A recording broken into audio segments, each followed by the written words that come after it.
여러분 안녕하십니까. 뉴스포털1의 김병진입니다. 오늘 여러분들 그 뉴스를 보시고 아셨겠지만 무소속의 이은주 의원이 국회의사당 앞에서 삭발을 했습니다. 아시죠? 머리 깎은 거.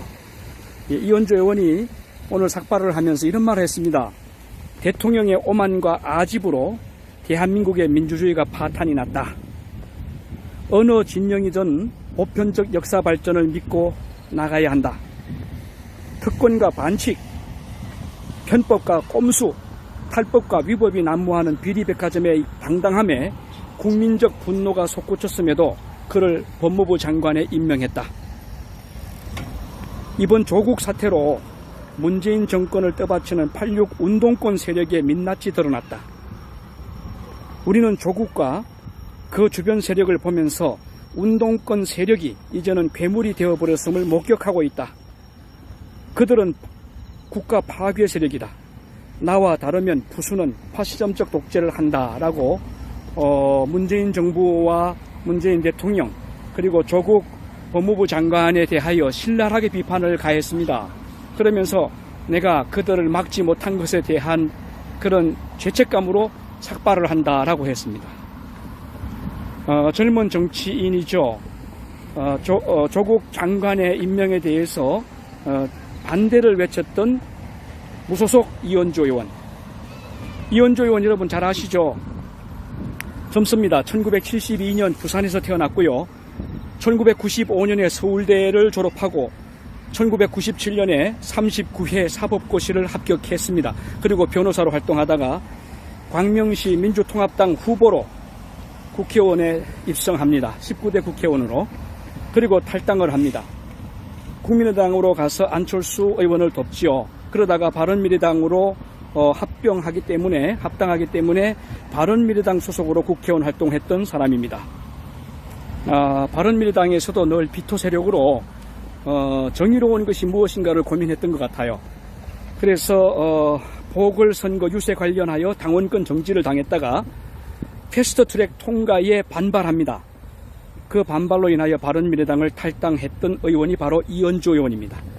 이은주 의원이 정부의 포퓰리즘 정책에 반대해서 시장경제 살리기 운동을 동료 의원들과 함께 벌이고 있는데요. 조리사들을 아줌마로 폄하 발언했다가 곤혹을 치렀지요. 아마 아실 겁니다. 그런데 이은주 의원이 오늘 삭발을 했습니다. 여러분, 그 이은주 의원이 삭발했던 이유를 기자회견에서 분명히 밝혔는데 여러분 어떻게 생각하십니까? 대통령의 오만과 아집으로 대한민국의 민주주의가 파탄났다라고 이야기하는데 여러분 대통령의 오만과 아집이 있다라고 생각하십니까? 저는 상당 부분 설득력이 있다고 봅니다. 왜냐하면 문재인 대통령이 되고 나서 장관을 임명할 때에 상당히 많은 수를 국회의 동의를 받지 않고 임명했습니다. 한 20명이 넘는 걸로 알고 있는데요. 그렇다면 그것을 민주주의 국가에서 국회, 민의의 전당인 국회의 동의를 받아서 장관들을 임명하는 전례를 과감하게 거절했다라고 하면 그러면 문재인 대통령의 방식은 이은주 의원의 말에 의하면 민주주의를 파탄낸 거다. 그러면 뭐냐? 민주주의 반대. 공산주의이거나 독재주의라는 거 아니겠습니까? 이은주 의원의 말은 그래서 설득력이 있겠다 이런 생각을 하고요. 그리고 특권과 반칙, 편법과 꼼수, 탈법과 위법이 난무하는 비리백화점이다 이렇게 조국 장관을 이야기했는데 어떻습니까? 조국 장관이 실제로 특권과 반칙을 썼다고 보십니까? 특권과 반칙의 아이콘이라고 생각하십니까? 서울대학교 교수로 있을 때에 조국 교수는 참 깔끔하고 핸섬하고 좋았다 이렇게 우리가 볼 수 있는데요.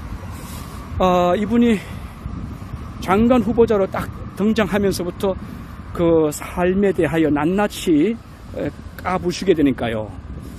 우리 국민들 마음 많이 아플 겁니다. 상당히 조국 장관을 우리가 신뢰하고 존경했지 않습니까? 아마도 지금 윤석열 검찰총장이 조국 장관에 대하여 신속히 수사를 계속 전개해 나갈 거라고 저는 봅니다. 왜냐하면 이제 둘 중에 하나는 아웃돼야 될 겁니다. 조국 장관이 감옥으로 가든지 아니면 검찰총장 윤석열 검찰총장이 끝나든지 뭐 둘 중에 하나는 힘겨루기에서 결정이 나야 될 겁니다. 이게 만약에 두 사람의 야합이 아니라면 정의로운 길을 둘이 다 고집을 한다면 둘 중에 한 사람은 정의롭지 않다는 것을 입증해야 될 겁니다. 그렇기 때문에 그러한 것을 권력 다툼이라고 본다면 앞으로 대단히 심한 윤석열 검찰총장과 조국 법무부 장관 간의 싸움이 진행될 거라고 저는 봅니다. 자, 이원조 의원이 국가 파괴 세력으로 이 문재인 정권에 있는 사람들을 규정해 버렸습니다. 오늘 여러분 어떻게 생각하십니까? 국가 파괴 세력, 국가를 파괴한다. 이거 굉장히 위험한 발상이고 위험한 표현이기도 한데요. 사실 국가를 파괴한다 하면은 이거는 구속해야 되는 사안 아니겠습니까? 그런데 이원조 의원이 머리를 깎으면서 이 문재인 정권을 떠받치는 86 운동권 세력의 민낯이 이렇다라고 정리를 해버렸어요. 우리는 조국과 그 주변 세력을 보면서 운동권 세력이 이제는 괴물이 되어버렸음을 목격하고 있다. 86 운동권 세력이 괴물 집단으로 한국을 장악했다라고 이원조 의원이 이야기하는 거죠. 이원조 의원의 이야기가 우리 사회에 찬반 논쟁이 충분히 붙을 겁니다. 그에 대하여 동조하는 사람도 있을 것이고 동조하지 않는 사람도 있을 것인데요. 각자의 우리는 양심의 자유, 사상의 자유를 보장받는 나라이기 때문에 오늘 우리 함께 이 부분을 고민해 보는 거죠. 제가 대전역에 가서 인터뷰를 신청을 했는데요. 시민들이 인터뷰에 응하지 않더라고요. 정치 문제는 머리 아프답니다. 한마디로. 자, 이원조 의원이 요구하는 것이 크게 세 가지입니다. 하나는 대통령은 조국 장관 임명을 철회하고 대국민 사과를 하라 하는 것이고요. 두 번째는 이번 사태의 책임을 물어서 청와대 인사 민정 라인을 교체하라. 그리고 세 번째는 청와대는 검찰 수사에 개입하지 말고 철저한 수사를 보장하라라고 이야기했습니다. 이게 이원조 의원의 이야기예요. 자, 그러면 이제 화살은 조국 장관에게 쏘았으니까 조국 장관은 이제 그 화살이 날아왔으니까 액션을 취해야 되겠죠. 오늘 아침 8시에 현충원을 참배했습니다. 조국 장관은 현충원을 참배하고 방명록에 이렇게 썼습니다. 국민으로부터 받은 고난 국민께 돌려드리기 위하여 법무부 혁신과 검찰 개혁을 완수하는 데 최선을 다하겠습니다. 그리고는 검찰 개혁 추진 지원단을 이종건 차장검사에게 맡겼습니다. 지시한 거죠.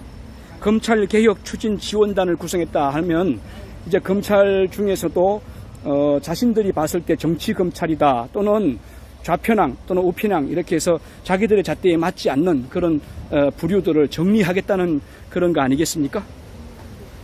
그리고 이러한 것이 검경 수사권 조정, 검찰의 힘을 빼는 거고요. 그리고 고위공직자 범죄수사처라고 하는 공수처를 만들어서 이제 칼날을, 사정의 칼날을 한번 흔들어 볼 겁니다. 조국 장관이 추진하는 개혁, 검찰 개혁 해야죠. 이게 오랫동안 우리가 못했던 걸 이제 한번 해보자는 거 아닙니까? 노무현 대통령이 검사들과 평검사들과의 만남에서 이러면 우리가 막 가자는 거지요? 이렇게 이야기했던 거 여러분 기억나실 겁니다. 이제 그걸 한번 해보자는 겁니다. 모든 권력은 국민으로부터 나오는 것이지 어느 특정 집단이 권력을 쥐고 흔들 수는 없는 거죠. 그렇기 때문에 문재인 대통령의 이런 이야기들 또는 조국 장관의 자기가 소명감을 갖고 추진해 보겠다고 하는 이런 이야기들은 국민들의 지지를 크게 받을 것이라고 생각을 합니다. 단 아쉬운 것은 국민들 상당수가 지금 마음이 분열되어 있다는 겁니다. 좀 더 국민들의 그 아픈 소리, 싫어하는 소리를 잘 들을 수 있는 정치인이 필요하고 청와대도 역시 비토 세력들의 의견을 수용할 수 있는 자세, 노자에게서 노자가 물에게서 지혜를 배우라고 말하지 않습니까? 물은 항상 낮은 곳으로 흐르고 더러운 것을 씻어주며 목말라 하는 사람에게 갈증을 해결해 준다라고 하는 것이 이 물의 습성인데요. 우리 대한민국의 정치인들이 그렇게 되면 참 좋겠다고 생각을 합니다. 오늘 저녁에는 이현주 의원의 삭발 소식을 전해드렸습니다. 여러분 즐거운 시간 되십시오.